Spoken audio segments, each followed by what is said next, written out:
Good evening. The Russian bombs were raining down on his country as untold civilians took their last breaths and others huddled in shelters to avoid all the carnage. The President Volodymyr Zelensky, begged and pleaded directly to American lawmakers, send us more help. It was heart-wrenching. In an emotional speech to Congress this morning, the Ukrainian president summoned the memory of the attacks of Pearl Harbor and of 9/11. As Zelensky put it, Ukrainians are experiencing those attacks every day right now. He invoked one of the most iconic speeches in American history. The Ukrainian president said Martin Luther King had a dream, but that he has a need to clear the skies, a need for a no-fly zone. But Zelensky acknowledged that may be too much to ask, so he offered an alternative.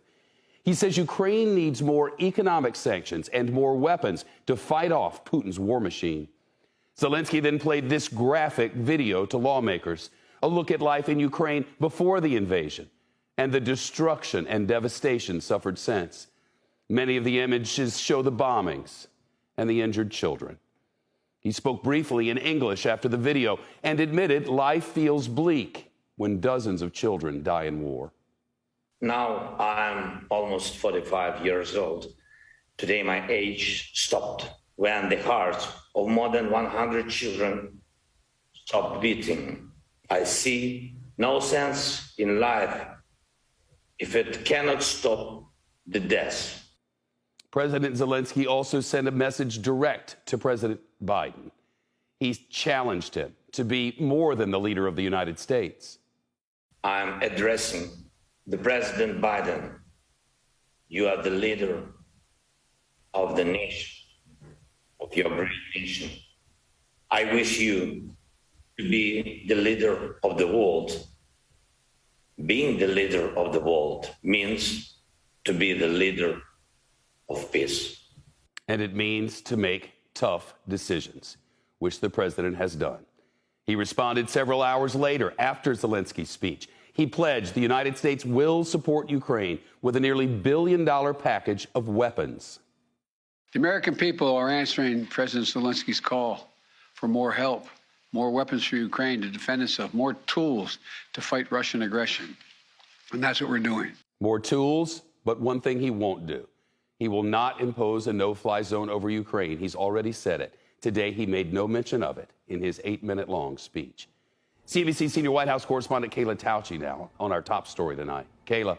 Shep, President Biden watched the speech from his library in the White House residence. Aides say he found Zelensky passionate and powerful, but was not surprised by his requests, which Zelensky has also shared privately.